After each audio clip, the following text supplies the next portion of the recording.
Este é o quinto vídeo da série de preparação para exame.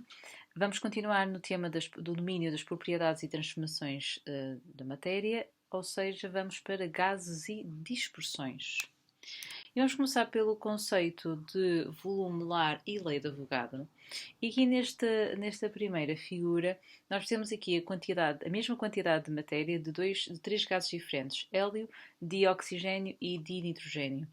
E em termos de número de unidades estruturais, uma vez que isso é determinado fazendo a quantidade de matéria vezes a constante de Avogadro, ou seja, nós temos exatamente o mesmo número de unidades estruturais, e isso significa que vão ocupar o mesmo volume, ou seja, vai haver aqui uma relação que nos permite dizer que para determinadas condições de pressão e temperatura, para a mesma quantidade de matéria de um gás, nós temos o mesmo volume. Ok, então isso está relacionado com o conceito de volume molar, ou seja, o volume ocupado por uma mole de uma substância no estado de gasoso. Sendo que nós sabemos que nas condições PTN, ou seja, uma atmosfera e 0 graus Celsius, o volume molar é aproximadamente 22,4 decímetros cúbicos por mol. No entanto, mudando as condições, teremos volumes molares diferentes. No entanto, todos os gases ideais têm o mesmo volume molar nas mesmas condições de pressão e temperatura. A partir daqui, nós podemos estabelecer a lei de Avogadro porque, considerando então duas substâncias nas mesmas condições de pressão e temperatura têm o mesmo volume molar, então significa que vão ter a mesma quantidade de matéria. E uma vez que o número de partículas ou o número de entidades é calculado multiplicando a constante de Avogadro por essa quantidade de matéria, então também vamos ter o mesmo número de unidades estruturais.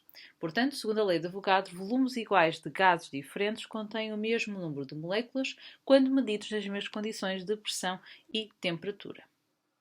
Também aqui podemos falar no conceito de massa volúmica de um gás.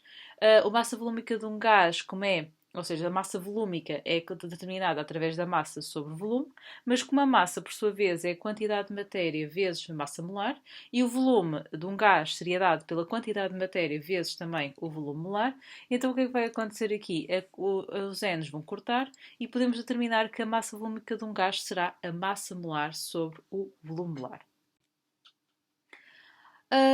Vamos fazer aqui uma pequena distinção entre o conceito de solução, dispersão coloidal e suspensão.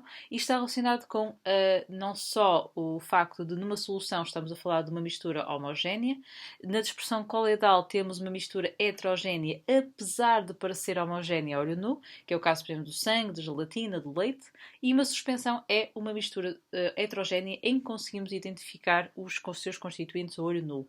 Portanto, significa que a ordem da grandeza das partículas faz aqui uma distinção em termos da classificação do tipo de mistura.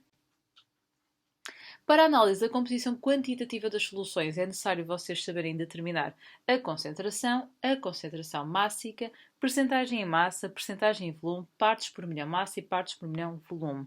Encontra-se aqui resumidas as fórmulas. Se precisarem, aconselho-vos a pausar o vídeo neste momento e a copiar esta tabela. Aproveito aqui também para fazer uma pequena revisão sobre o conceito de fração molar e também vou fazer a revisão de fração mássica. A fração molar de uma determinada substância representa a quantidade de matéria dessa substância sobre a totalidade. Por exemplo, nós temos aqui uma mistura composta por três substâncias: a substância A, a substância B e a substância C. E nós temos aqui a quantidade de matéria que cada uma dessas substâncias ocupa na mistura. Então, se formos fazer a fração de cada uma delas, nós temos que dividir a quantidade de cada uma delas individualmente pela totalidade, sendo que a soma das três frações, ou seja, das três partes em que nós vamos dividir a mistura, tem que dar igual a 1. O conceito de fração mássica é muito parecido, ou seja, só que fazemos em relação não às quantidades de matéria, mas às massas. E também a soma de todas as frações mássicas tem que ser igual a 1.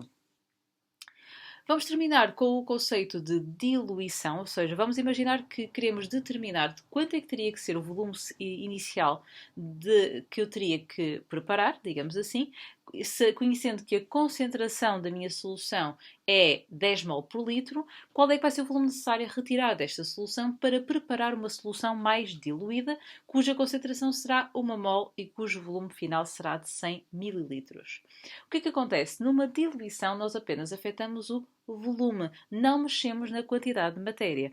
Então o que acontece é que se a quantidade de matéria vai ser igual, e utilizando aqui, eu vou só fazer aqui uma relação, portanto, ou seja, se a quantidade de matéria no início tem que ser igual à quantidade de matéria no final, e como também sabemos que a concentração é N sobre V, então utilizando estas duas relações, nós vamos chegar que a concentração inicial vezes o volume inicial será igual à concentração final vezes o volume final. A partir daqui, vocês podem determinar o volume inicial que teria que ser medido.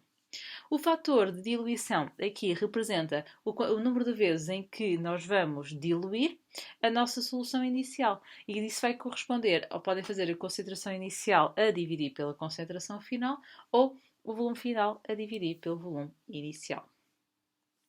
E chegamos ao fim desta pequena revisão para vos ajudar vocês a fazerem os exercícios que estão propostos no site ou na ficha que vos foi entregue. Espero que seja útil e vemo-nos no último vídeo desta série aqui do tema que estamos neste momento a trabalhar.